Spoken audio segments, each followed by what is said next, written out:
Once upon a time, in the heart of Victoria Island, there lived a woman named Naomi Adelaide. She was the kind of woman people stopped to stare at when she walked into a room. Not just because she was beautiful, but because she carried herself like a queen. Tall, light-skinned, with sharp cheekbones and eyes that never smiled. Naomi always wore designer clothes and never repeated an outfit twice. She lived in a white mansion surrounded by guards, flowers, and a tall black gate that never opened for strangers. People said she was heartless. They said she had no family, no friends, no one she trusted, just money. But that was not the case. Naomi's world changed after her husband had died a few months ago, and they never had children. Since then, she worked, traveled, and came home to silence. She had only one friend, Michelle, who had been her biggest supporter since their childhood. But that life was about to change. One fateful afternoon, Naomi sat in the back seat of her black Range Rover on her way back from the hospital after visiting her friend Michelle, who had just given birth. Her driver, Matthew, was moving slowly through traffic. He glanced at the rear-view mirror.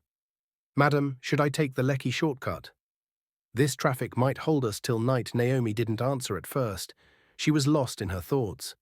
The thought of Michelle's baby in her arms filled her mind, which made her remember her dream of becoming a mother. She sighed and said softly, "Go through Ozumba. I don't care if it takes 2 hours."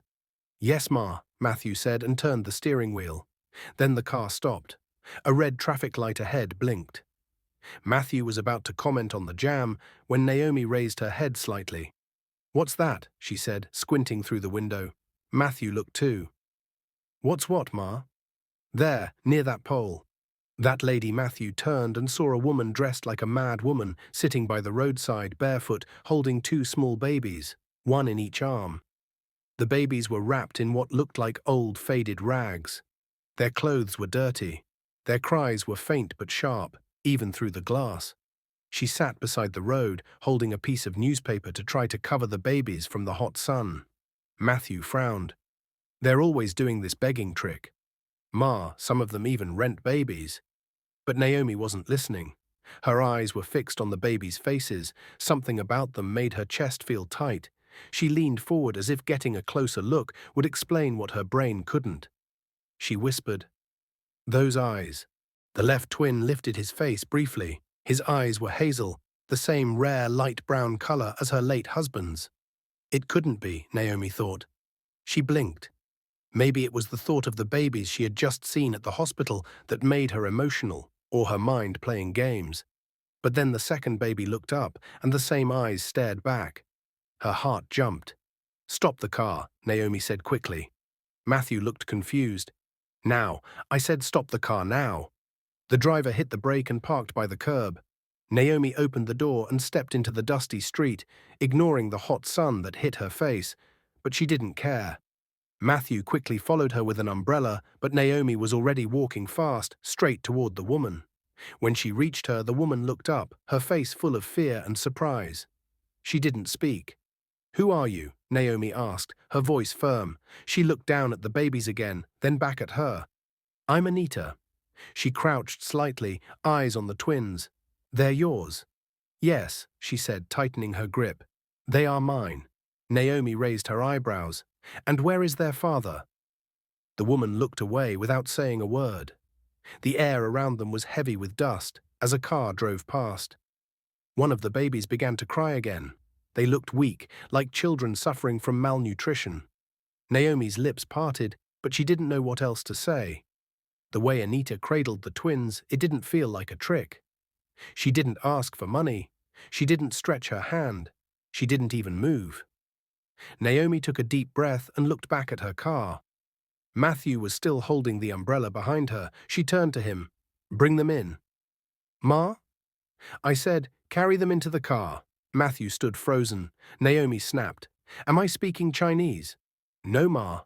Matthew stepped forward quickly. Anita looked scared and stepped back. "Please don't take them." "I am not mad." Naomi raised her hand gently. "We're not taking them from you. You're coming with us. I don't want to go to the police." "No police," she said, eyes soft. "I promise." Anita hesitated, then slowly, carefully, she followed her to the car. Inside the Range Rover, the air conditioner was turned on. The breeze from it kept the twins cool, and they stopped crying. Anita sat stiffly, sweat dripping from her forehead, eyes darting around like a trapped animal. Matthew drove slowly. Naomi didn't speak much. She just stared at the babies, their hazel eyes closed now, tiny chests rising and falling. She didn't know what this meant yet, why she felt a connection with the twins, but she knew one thing for sure: this was not a mistake. The car was quiet. Only the gentle hum of the air conditioner filled the space. Naomi sat stiffly, her eyes glued to the two babies lying on her lap. They were asleep now. Their small faces were peaceful, but their skin was filled with dirt from lying on the street. She could still feel how weak their bodies were when she carried them into the car. Anita sat at the edge of the back seat, her hands folded, her clothes dirty and torn. Her eyes kept bouncing around the car, from the expensive leather seats to the glowing dashboard lights. She looked frightened, like a child who had entered a palace she had no right to be in. Naomi glanced at her but said nothing. She didn't know what to say. Her heart felt heavy, but her mind was moving fast, too fast.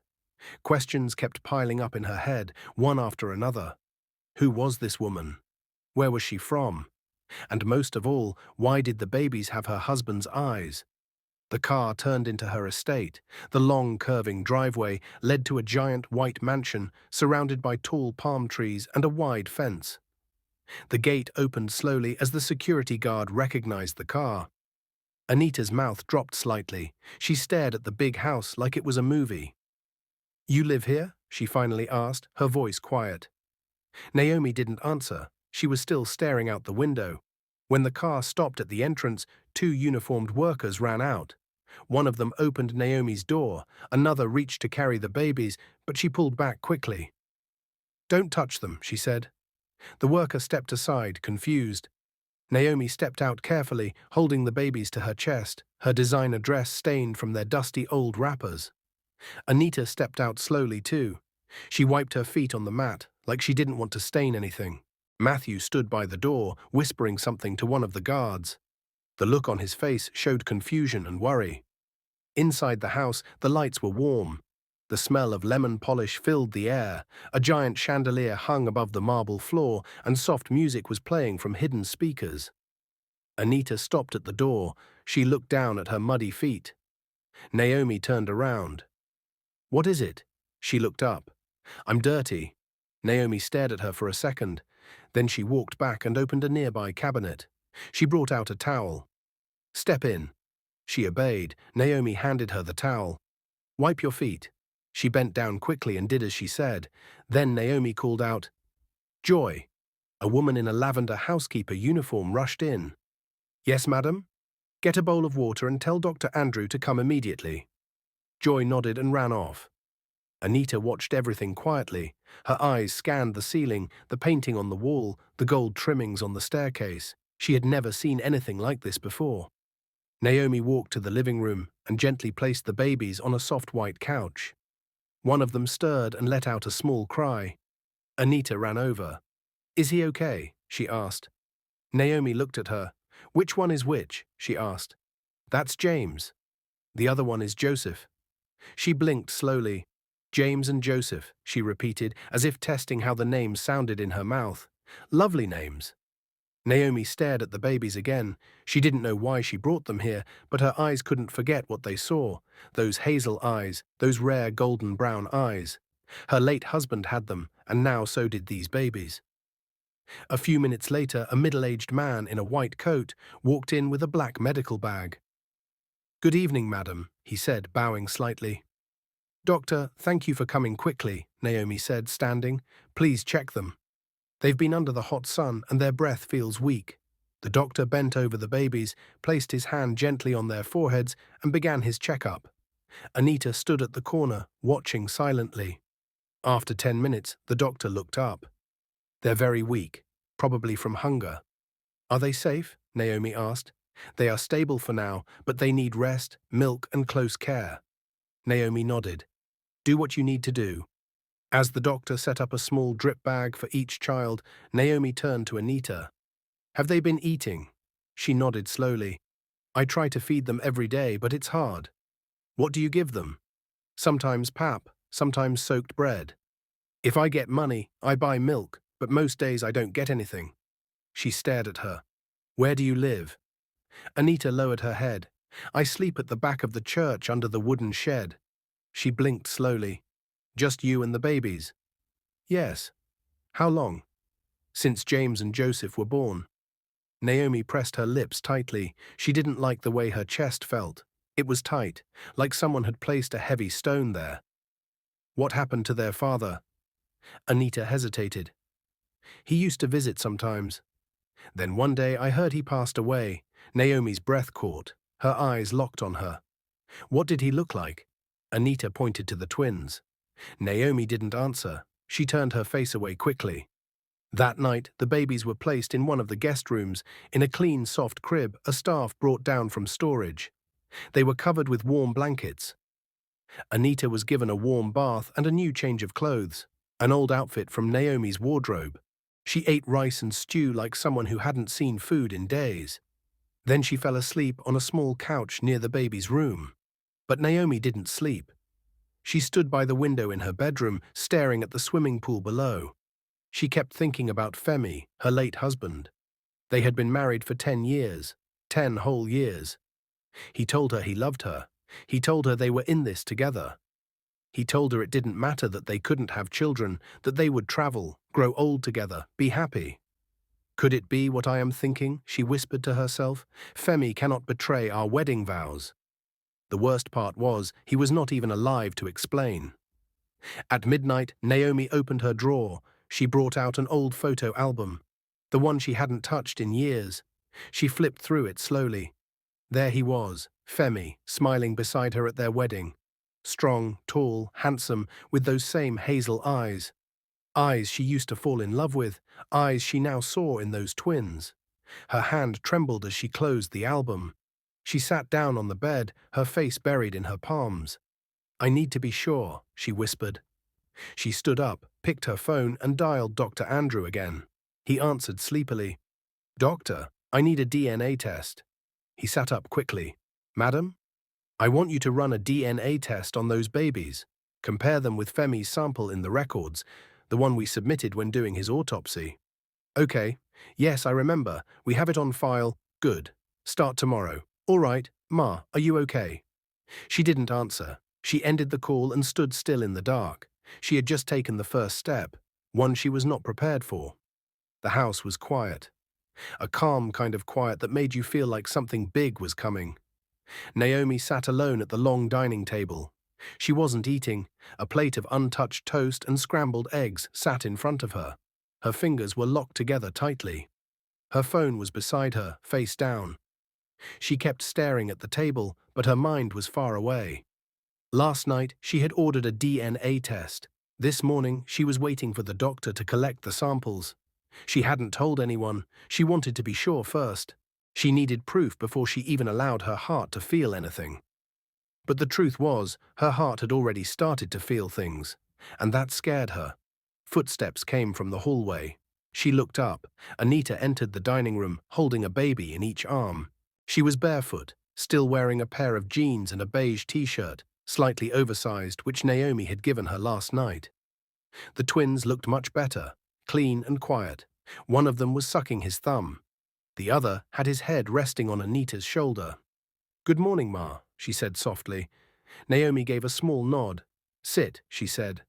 She moved slowly and sat at the far end of the table. She didn't reach for the food.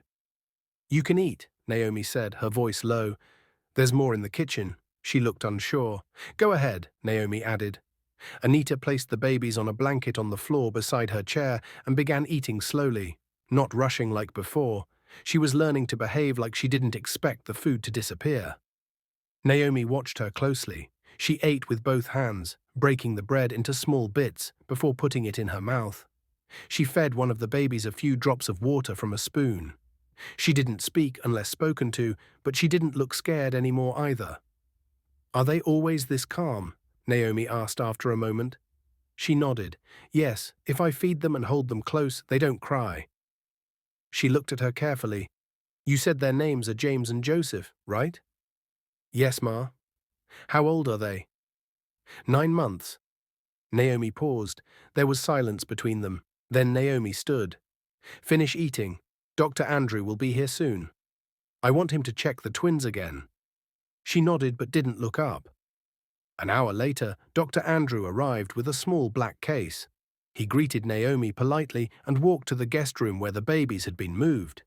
He wore gloves, took swabs from the babies' cheeks, and placed them in labeled containers. Naomi stood by the door watching. "Will it take long?" she asked. "2 days," he said, "maybe less." "Good." Dr. Andrew packed his things. "Why do you need a DNA test, madam?" She didn't reply. As he left, Naomi turned to the twins and stood beside them. They were lying quietly in the crib, looking up at the ceiling with big, curious eyes. Those same eyes again, hazel, light brown, almost golden in sunlight, just like his. Her fingers touched the edge of the crib. "Who are you?" she whispered. That evening, Naomi went to her late husband's old study. It was the only room she hadn't touched since he died. She had locked it up and left everything the way he liked it. Books on the shelf, photos on the desk, his suits in the closet. She stood by the door for a long time before opening it. The room smelled of dust and something else, something old and quiet. She walked to the desk and sat. She opened the drawers one by one. Old bank statements, pens, a half-finished crossword puzzle. Then she found a small wooden box. Inside it were letters. Love letters. Not from her. From someone else. She opened one. "Femi, thank you for coming last weekend. I wish you could stay longer. I understand your life is complicated, but I want you to know I don't expect anything. Just come when you can. Love, your baby." Naomi's eyes widened with shock. Her chest tightened. Another letter. "My love, I don't think I can continue hiding this pregnancy. It's becoming obvious and people are asking questions. But Femi, sometimes I wish you would just tell her. Tell your wife the truth." Naomi closed the box. Her hands were shaking. She stood up and walked out of the room. She didn't cry. She just walked straight to her bedroom and locked the door. The next morning, Naomi walked downstairs and saw Anita on the rug with the twins laughing. Real happy laughter. Something about that sound made her stop and stare. She hadn't heard baby laughter in her house before. Anita noticed her and stood up quickly. "Good morning, Ma." She nodded. "They are better today," she said, smiling a little. "They slept well." She looked at them and nodded again. The next day, the DNA results arrived. Dr. Andrew handed her the envelope in her office. She didn't open it immediately. She waited until he left. She sat alone, staring at the brown envelope with her name written neatly on the front. Her hands were cold. Finally, she opened it. She read the first line, "DNA match confirmed. Probability of paternity, 99.98%. Her eyes froze. Her breath stopped. She dropped the paper and stood up. She paced the room, her hands on her head. "They are his," she whispered. "They are really his." The twins were her husband's sons. He had a whole secret family. He had lied for years. She remembered all the hospital tests, the IVF treatments, the tears, the shame. He always said it wasn't her fault, that maybe they were both the problem. But all this time, he was the one with children outside. Tears rolled down her face. She didn't wipe them. Later that night, she sat with Anita on the couch. The babies were asleep in the crib beside them. She didn't speak at first, neither did Anita. Then she turned to her. "Anita." She looked at her. "Who is their father? How long were you married to the father of your twins?" She bowed her head, like one ashamed to speak. Then she nodded. "No, he had another life somewhere else. I met him when I was in 200 level. I never knew he was married. He acted all sweet and gentle at first. Then when I became pregnant, I told him about it, and he came just once to see me. Ever since then, he disappeared. I wrote letters but got no replies. I heard he has a wife, but it was already too late for me. I had fallen in love with his deceits. He abandoned me to suffer. Because of the shame and pain, I dropped out of school." "What was his name?" "Femi." Naomi closed her eyes briefly. "Do you have any pictures?" Anita reached into a small plastic bag beside her and pulled out a folded photo. Naomi took it with shaky fingers. It was old, slightly faded, but there he was. Femi. Her hand dropped. She looked away. Then she stood up and walked to the window.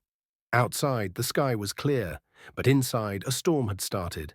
Naomi couldn't sleep. She lay in bed, staring at the ceiling, her body still but her mind racing like a car without brakes. The DNA test was real. The babies were Femi's children, and Anita was his mistress.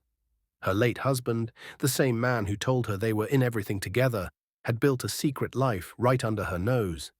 Her chest hurt, but it wasn't from anger alone. It was from the betrayal, the shame, and the fact that now the truth was staring her in the face, and she didn't know what to do with it. Anita spent the morning reading a storybook to the twins. Naomi stood at the staircase and watched from above. She didn't know what she felt anymore. Pity? No, it was deeper than that. Anger, maybe. But it was mixed with guilt. She kept remembering the nights she cried herself to sleep, thinking she was the one who couldn't carry a child. And Femi, he had been cheating all along. He looked her in the eyes every day and said they were a team. She blinked slowly and turned away. Later that afternoon, Naomi closed her eyes. She imagined it now. An orphan, barely 24, sleeping on the streets with newborn babies and no one to help her. Impregnated by a man almost twice her age, deceived and abandoned to face the world alone. Naomi swallowed hard. That evening, Naomi found Anita in the garden. She was trying to rock one of the twins to sleep. The other one was chewing on a plastic toy. "Can we talk?" Naomi said. She stood up quickly. "Yes, Ma." Naomi sat on the garden bench and tapped the space beside her. She sat.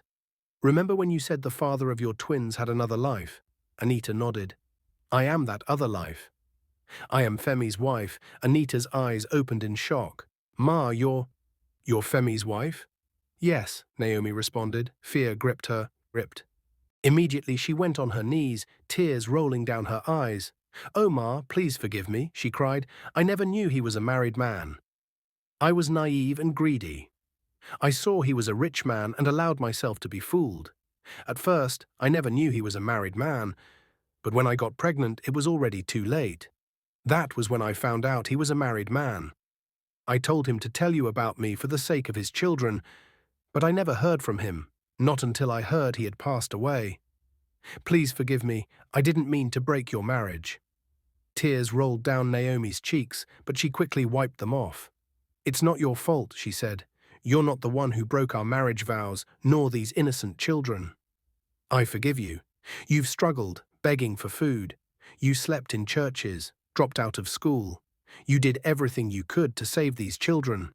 You were naive, but life has taught you a lesson." She looked at the baby in her arms. Joseph yawned, his small mouth wide open. His tiny hand rested on Anita's shoulder. Naomi placed her hand gently on the baby's back. "You won't suffer anymore," she said. Later that night, Naomi stood in front of her mirror. She looked at herself. For years, she had lived like a statue, strong, polished, cold. But now she felt like her chest had cracked open. The guilt she carried for not having a child left her heart. She remembered how she used to pray for a child, how she blamed herself for being empty. She had even thought of adoption once, but Femi said, "No child we didn't make will feel like ours." Now here she was, in a house full of children, his children and Mistress. The next morning, Naomi went into the twins' room and found Anita already awake, changing their clothes. "You're always up early," she said. "I don't sleep much." "I can tell." She sat on the bed and watched her button James's shirt. "Anita," she said, "how would you feel if I made sure you never had to sleep on the streets again?" She looked at her, confused. "You mean stay here forever?" "Not just stay," she said. "Live here. Go back to school. Be safe. Give the twins a better future and a name." She blinked. You want us to live here?" "If you want to." She didn't reply. Then suddenly she burst into tears. She cried, remembering all the struggles she had passed through. She dropped on her knees and covered her face. Naomi didn't move for a few seconds. Then she got up, walked over. "Get up," she said. "I am doing this because of the children. I have nothing against them or you. I'm sure you've learnt from your mistakes." The news didn't stay quiet for long. In a house like the Adelekis, everything speaks. The guards, the drivers, even the housekeepers. And once the first whisper left the mansion gates, it spread like fire. By the next morning, her name was being spoken in hushed voices across the high streets of Ikoyi and the loud corners of gossip tables in Banana Island. She brought in a street girl. They say the twins are her husband's children. Did Femi really cheat on her all those years? The rumors rolled and twisted like a storm, and Naomi knew it wouldn't be long before the people who mattered most would come knocking. Not out of care, but out of fear. Fear that she was about to change the balance of power in the Adeleke Empire. And she was right. They came on a Sunday afternoon. 3 black SUVs rolled into her compound like kings arriving at war. Her head of security called her immediately. "Madam, it's Chief Whale Adeleke with 2 of his cousins." She stood up from the reading chair in her private lounge and placed her cup of tea on the table. "Let them in," she said simply. Downstairs, the front door opened. Chief Whale was Femi's elder brother, a bulky man with a sharp voice and a habit of speaking like the whole world owed him something. He walked in with his chest out, followed by 2 younger men in abadas who wore dark glasses indoors. Naomi didn't stand when they entered the living room. She only crossed her legs and looked at them. "Good afternoon," she said. Chief Whale didn't smile. "We need to talk. I assume that's why you're here." The youngest of the men hissed slightly. "So it's true." Naomi looked at him. "What exactly is true?" Chief Whale didn't sit. He walked slowly around the room like he owned it. "You brought a mad woman into this house with her babies." "Babies that people are saying belong to Femi." Naomi said nothing. Chief Whale's eyes narrowed. "Is it true?" She reached for a file on the table and slid it toward him.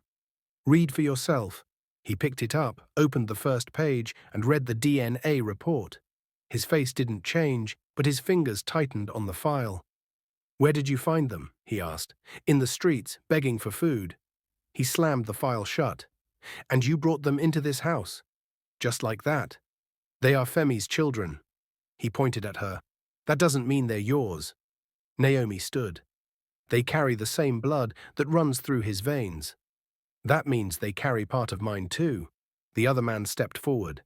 "Madam Naomi, with all due respect, we understand you're hurting, but this is a very serious matter." "I know exactly how serious it is," she said, her voice low. Chief Whale dropped into a chair, finally. "Do you know what people are saying?" "That you've lost your mind, that you want to hand over everything to strangers." "They are not strangers," Naomi snapped. "They are his children. The ones he hid from me. The ones none of you cared to find after his death." The room was quiet. Then Chief Whale leaned forward. "You're about to destroy everything. The board is already asking questions. The shareholders are restless, bringing in children from nowhere. That's not how things are done in our family." Naomi folded her arms. "What you mean is you were planning to take everything." He didn't deny it. "You have no children," he said plainly. "No way."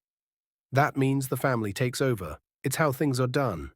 "Not anymore," she replied. The youngest cousin raised his voice. "So you want to name the boys as heirs? A mad woman's children?" "Anita is not a mad woman," she said firmly. "She is Femi's mistress, the mother of his sons, which he abandoned before he died, which makes them more of an heir than any of you." The cousin laughed bitterly. "They don't even know how to hold a spoon." "You're making a mistake." Naomi took a step closer. "I made one before.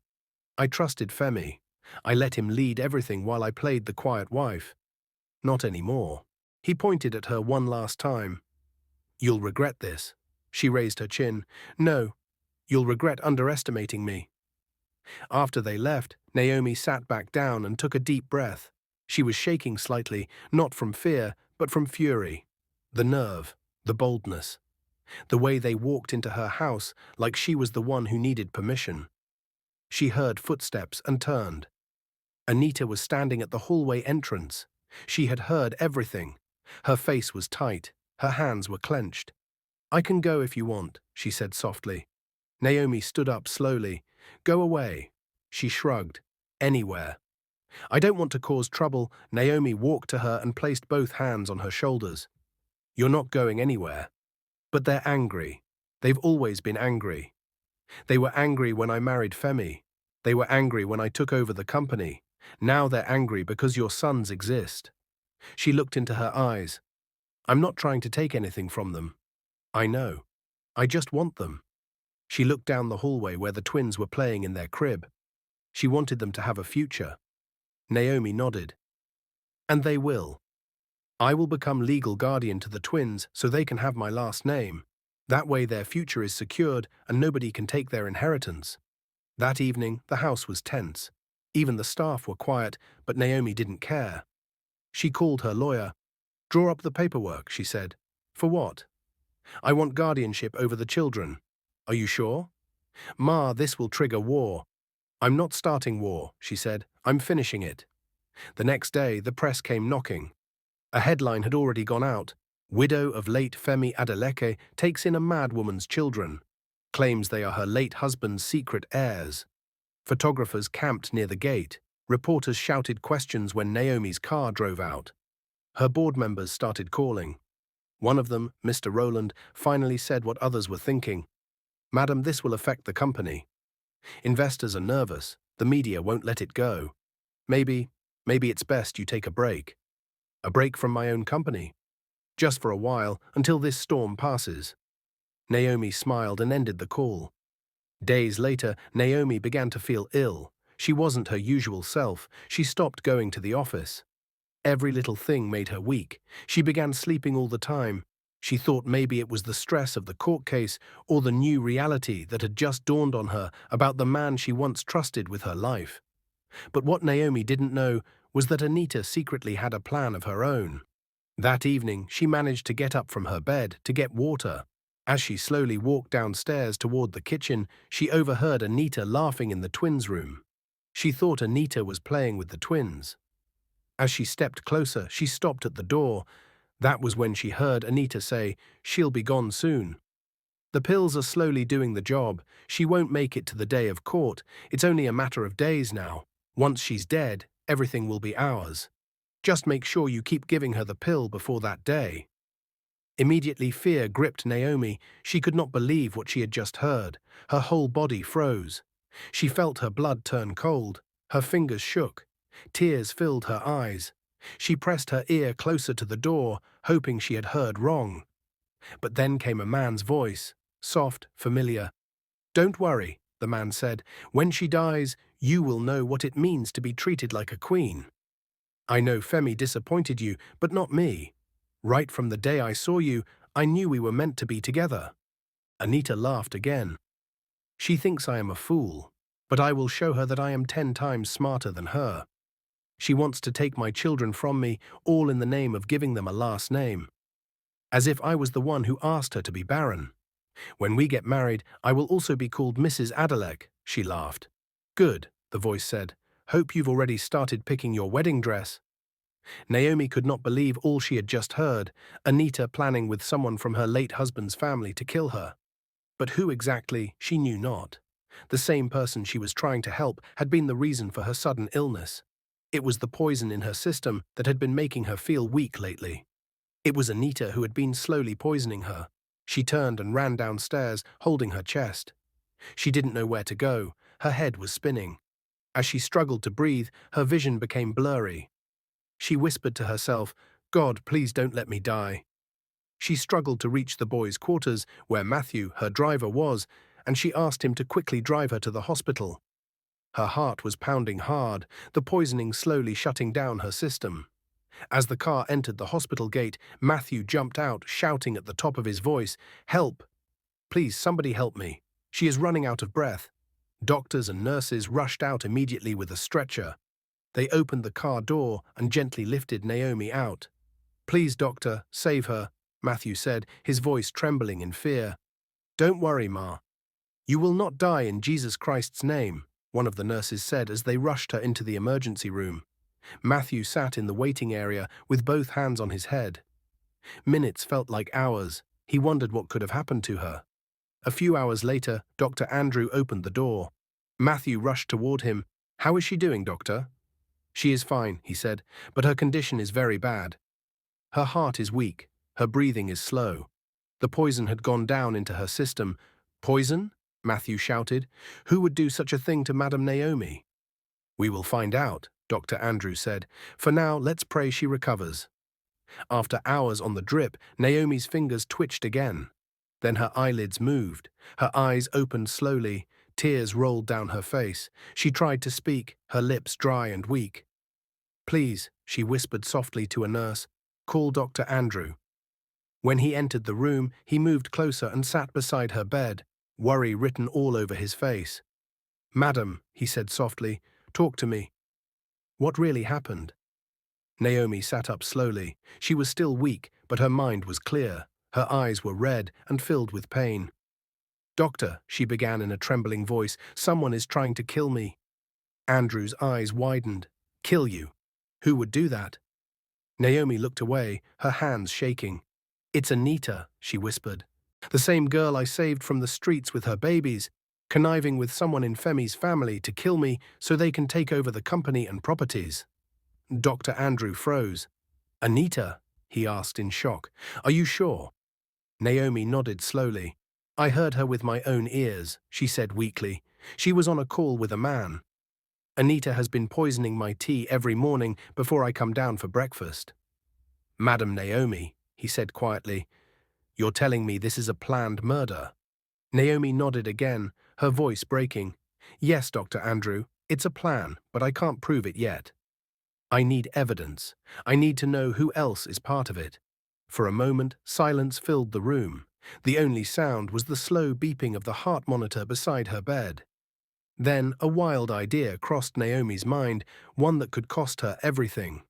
She turned to Dr. Andrew and whispered, Doctor, help me fake my death.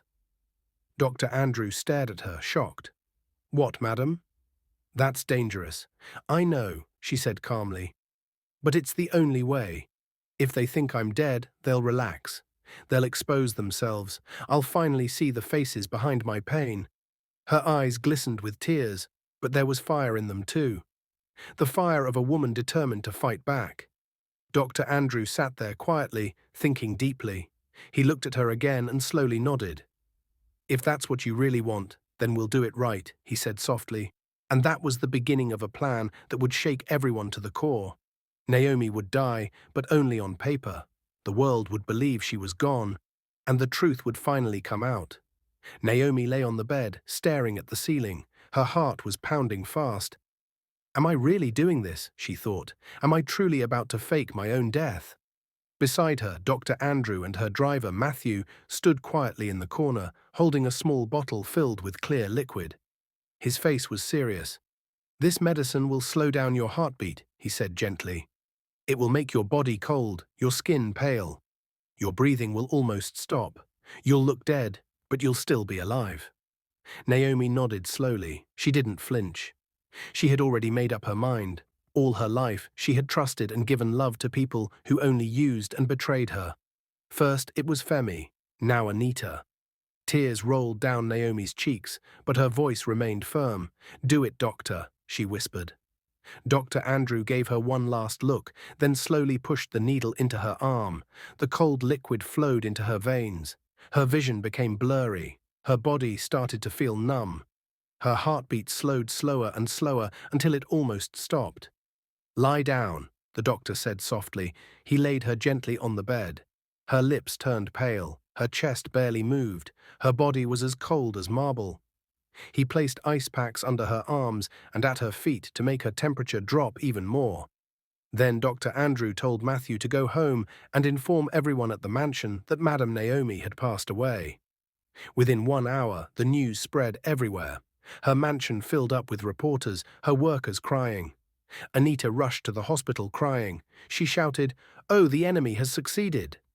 She cried the loudest. One would think she was a saint.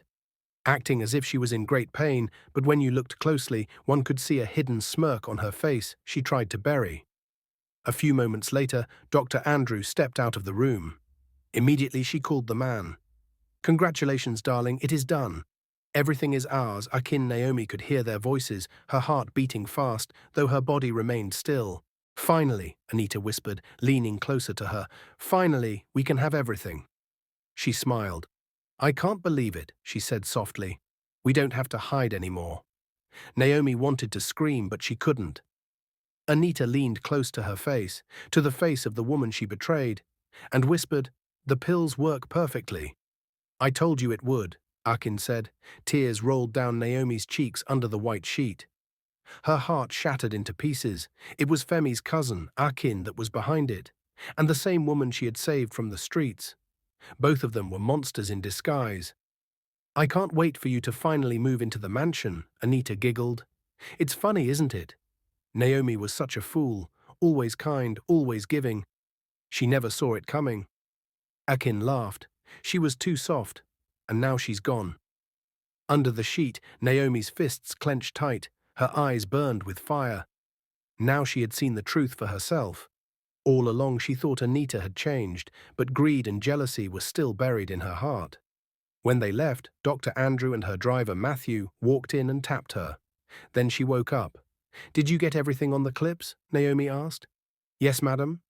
"Good," she said. "I thought she was an innocent girl. I never knew she was a snake. I willed my entire share of property to her children so they could have a better future and never sleep on the streets again. But in return, she planned with my late husband's cousin to kill me. They turned my goodness into weakness. You have all the evidence you need now."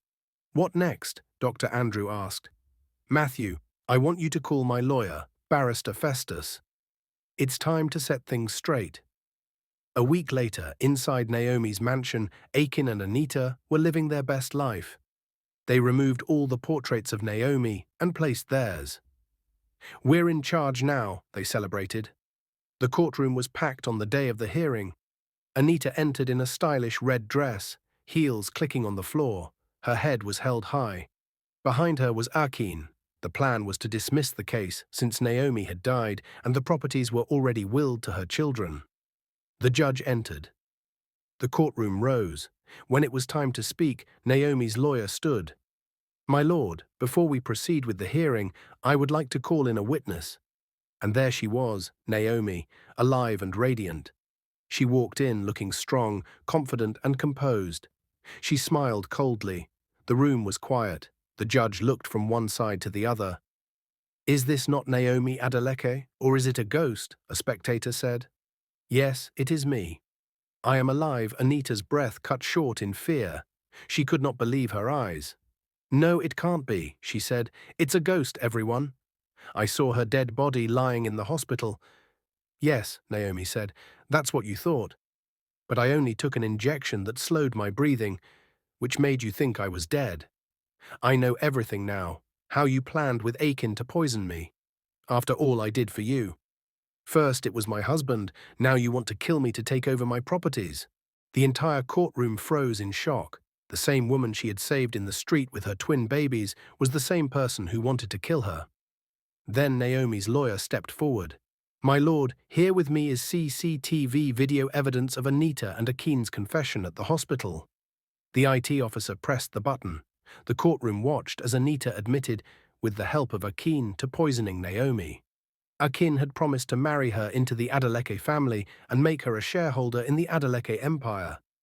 The courtroom exploded in chaos. Reporters scribbled furiously, spectators shouted, and Akin sat frozen in shame. The judge struck his gavel. Bang, bang, bang. "Order, this is still my court." Silence fell again. The judge's voice boomed. "Akin Adeleke, step forward.